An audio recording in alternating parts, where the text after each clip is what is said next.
It's tax season right now. Get it done. There's no reason to drag that thing out. Is that a hint? Maybe. No. We're almost done. I know.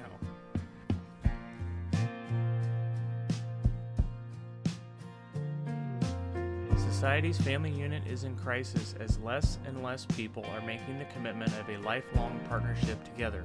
It has been normalized, encouraged, and easier than ever to just throw in the towel when the going gets tough. With time at a premium, start by spending 20 minutes per week gaining thought-provoking inspiration towards a journey of self-improvement, ultimately improving your marriage, your family, your health, and your home. Are you busy or productive? What's the difference? Have you heard people brag about how many errands they have to run, how many emails they receive daily, or how many meetings they have? Some people wear busy like a badge of honor, but that isn't the goal. Shouldn't we desire to be more productive versus just busy? Today, we will shed light on 5 tips to being more productive versus just being busy. Busy people are hell-bent on fitting in more things into their day. Productive people cut their to-do list thoughtfully by 50%. Busy people jump at every assignment. Productive people know the difference between urgent and important. Busy people are always distracted. Productive people create a system. Busy people multitask. Wait, what'd you say? This is not a real thing. Multitasking is not a skill. No. I've said it before. Productive people focus. Busy people are always available to take on more. Productive people know when to shut the door. I didn't mean to rhyme. Not intentional. Busy people are glued to their desks. Productive people know when to take a break. And busy people say yes to everything versus productive people know when to say no. So have you ever noticed how workaholics are pretty boring? You ever met these people? I was boring once. We've probably been accused of this too, so I'm not just pointing the finger because I think we're talking to ourselves too. And we don't want to be harsh, but people need to have other interests in their life. Mm-hmm. Some people seem to dedicate so much of their time and energy to work that their marriage crumbles. Their kids don't even know who they are. Mm-hmm. Or their health is in terrible shape because they eat takeout all the time. Oh, I don't have time to cook a meal for myself or my family. Sad. I mean, employers care about you, but only to a certain degree. At what point are you becoming a bit of a liability versus being an asset? How much value are you bringing? And if you're becoming just another worker bee in the hive, be aware that you need to keep building your skills. You need to keep becoming better. Take care of yourself and make sure you're making the most out of the one life that we all are given. People can be dedicated employees. This isn't to knock on that. But some people can take it too far and become obsessed with work. It's their whole identity. And it seems to be a growing trend out there. It just more and more people are just so proud of their work. And that's great. I mean, that's awesome. You love what you do. You contribute a lot. And it challenges you. It checks all the boxes. But what happens if you pour everything you have into work for years and years, and then suddenly you get laid off? Will that company care about you enough to keep you floating for the next several months? I think a lot of people experienced that this last year. Did the company that laid you off or the company that you left or were furloughed from or what have you, did it crumble because you left? Not because of COVID and sales and blah, blah, blah. Did it crumble because of you? Probably not. No, most every company can replace you. It may not be right away, but eventually they can replace you. So in episode 13, we provided 5 tips on setting personal boundaries and time management. So go check that one out if you haven't already. This topic is certainly related.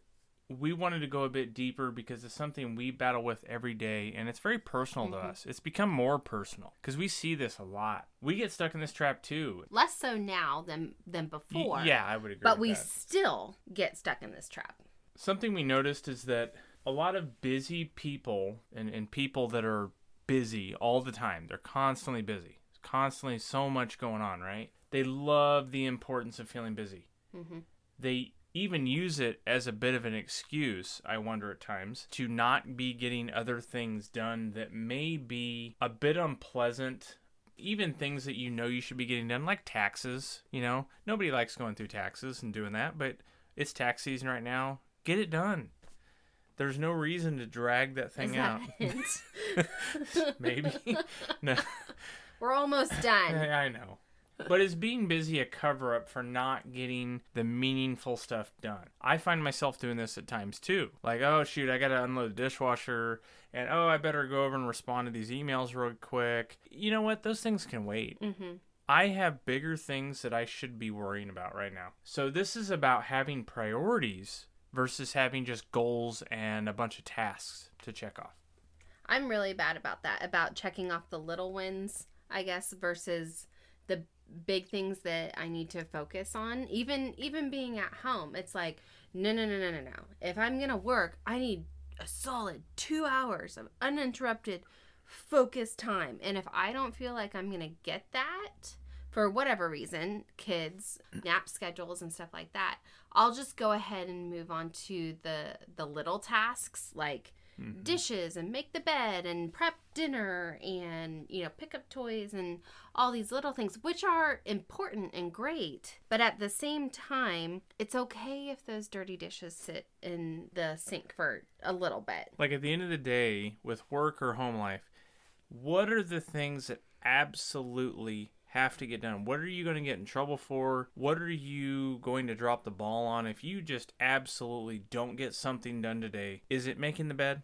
I don't think so. Now, there's also an example of a crossroads of, okay, am I going to work or am I going to help my child with their school? Yeah, great example recently. Yeah. Work comes second, 110%. I am going to do chemistry experiments. I am going to help you with math problems.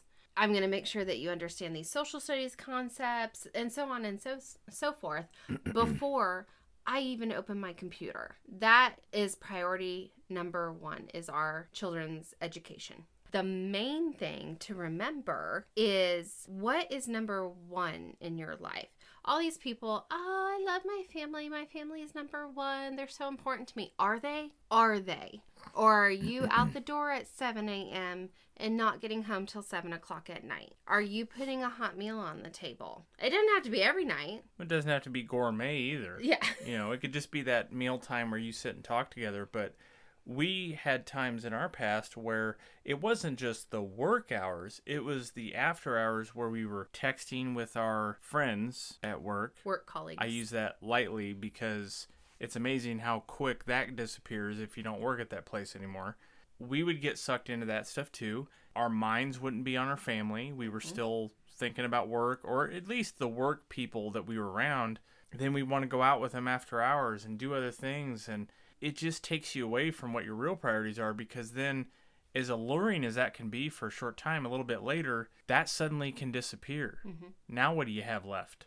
So our pillars are marriage, family, health, and home. Those are the 4 things that you did not hear work in any of that. Right. Work is not one of our pillars. Work supports that, and it's very important. Oh, yeah. You have to make money and pay the bills. Please don't live off of the government forever. And we like what we do, and we will absolutely work as hard as we possibly can. During the work time. That is the thing. What is your work time? Ben's happens to be a little bit longer than mine on a daily basis. I'm lucky enough that I can have a very flexible schedule. Work time is work time now for me.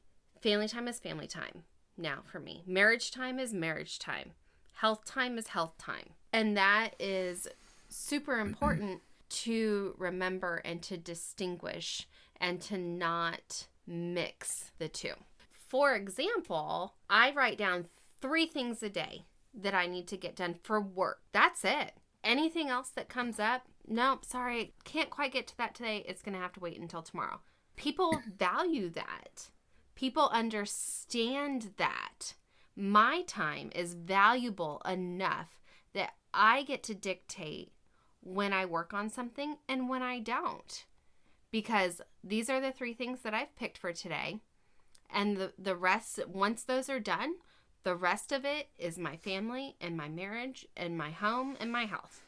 Very rarely is there a fire drill. Whereas my entire day previously, walking into the office was what on my list is going to get pushed back because of what fire do I need to put out? Because of the part of me shit show that I'm about to walk into. What fire am I going to have to put out today? So I didn't even bother to plan 1 to 3 things that I needed to get done because it wasn't going to happen, and I was just going to frustrate myself because my time was not valued. Something that happens quite a bit is that busy people, and I'm guilty of this, but busy people get sidetracked a lot. They get something done just in time, or it's just a little late every time. But when you're a productive person, you get something done ahead of time. You set yourself your own deadlines. You don't wait for somebody else to set it for you. Think about when you're planning or packing for a vacation. This is something that we do, pretty well. Do you wait to pack till just right before you leave, and then all of a sudden, you don't know what to pack? That sentence right there just gives me anxiety. Right. Exactly. We've done it before, though. Yeah. And you could blame it on kids, and you can blame it on being busy, right? The busy excuse. Then you have to suddenly think, oh, shoot, what's the weather going to do while we're there? Do I need swimming trunks? How many socks do I need? Do I need to bring boots? And there's like all these things that all of a sudden you're like, shoot, I haven't prepared. That just provokes stress.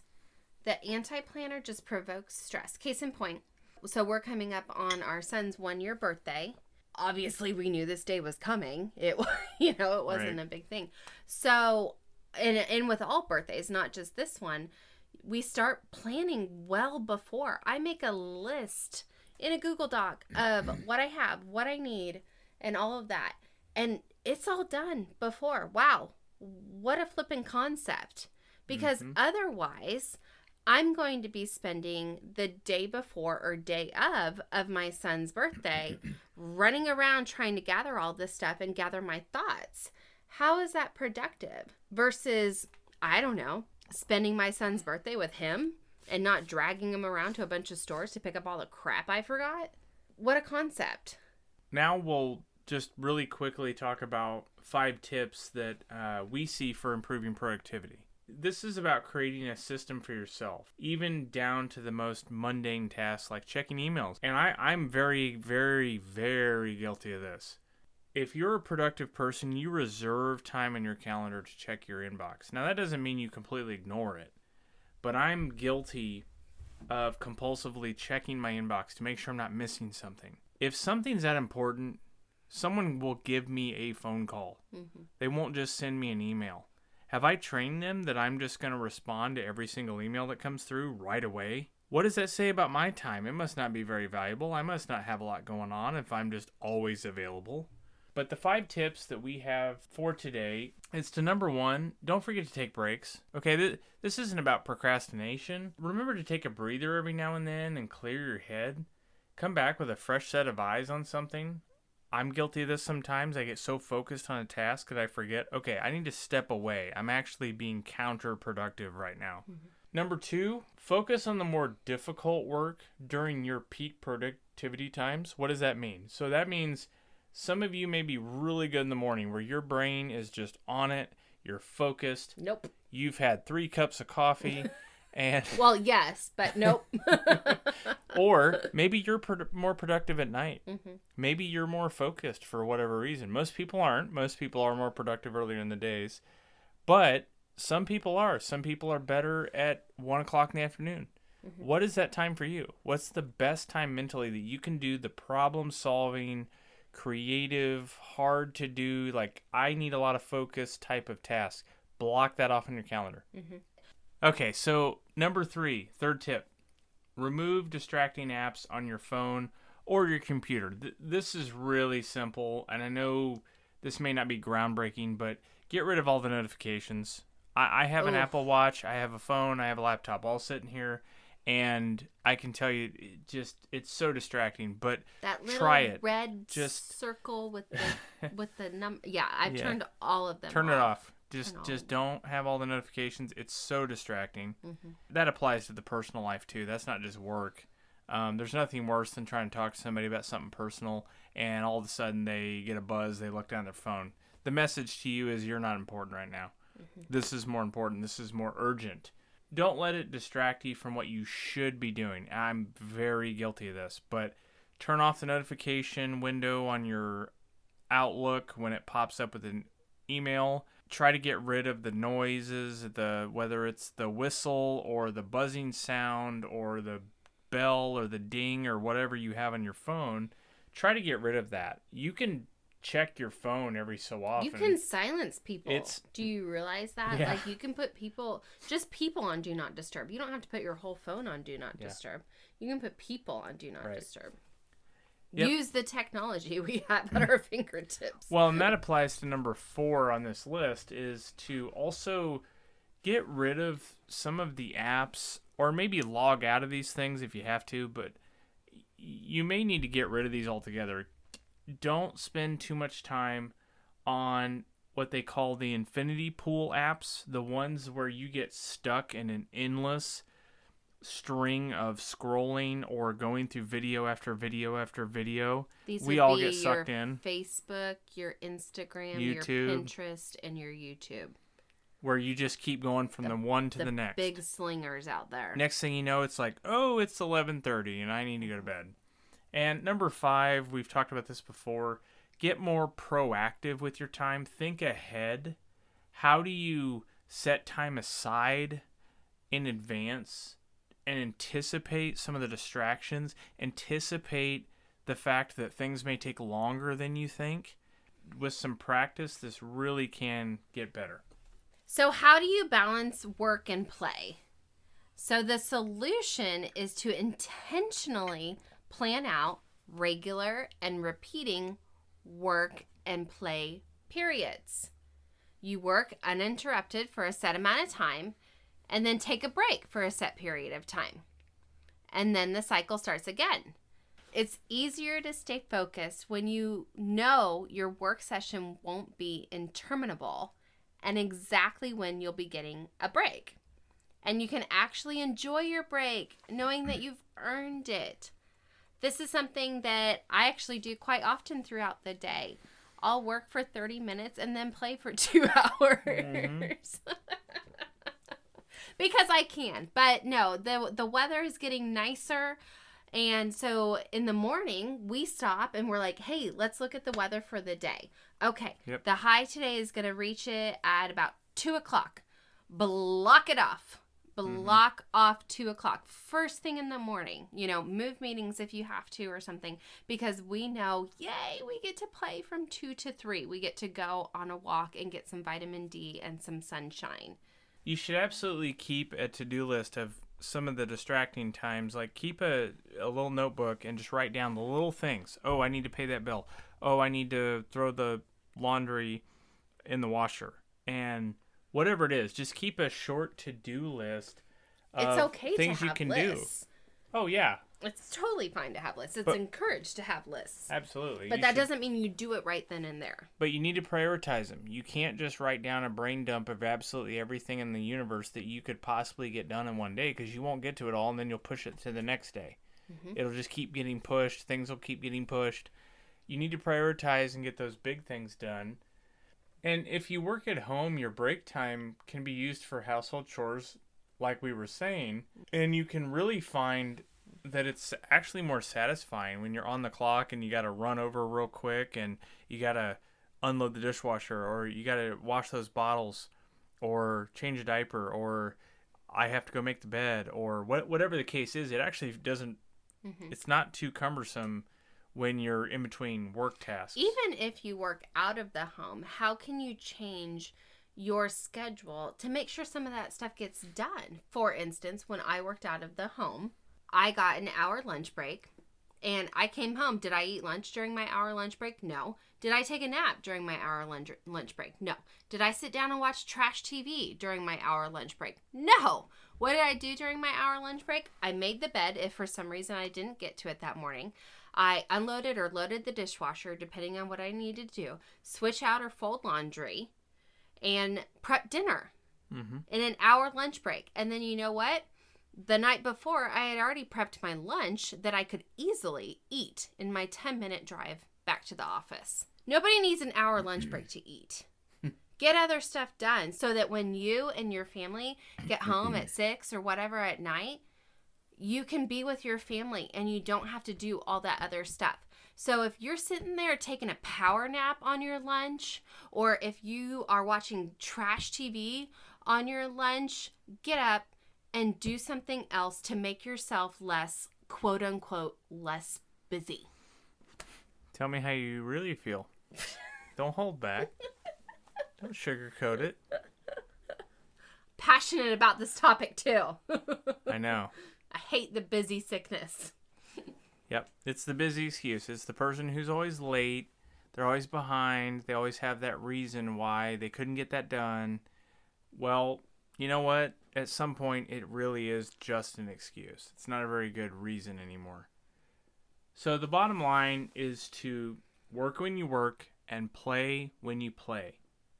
Focus on one at a time and don't let the lines become blurred. You will find that you're far more productive and your work-life balance will be far more fulfilling. For this week's call to order, sit down, take a look at your calendar, and block it off. Remove distractions, plan for breaks, and become more productive. Take the time to save time and better use your day to your advantage. Don't just manage your time, but manage your schedule and your priorities. This will help with the feeling like you're constantly coming up short, and you can begin to get further ahead with some practice. Make sure all the small things aren't keeping you from the bigger priorities in your life that might be more fulfilling. If you're ready for your marriage and family dynamic to thrive and not just survive, all it takes is 20 minutes or less joining us each week. It begins with a journey of self-improvement while you sit in the carpool lane, commute to work, squeeze in a workout, or get halfway through folding that laundry pile.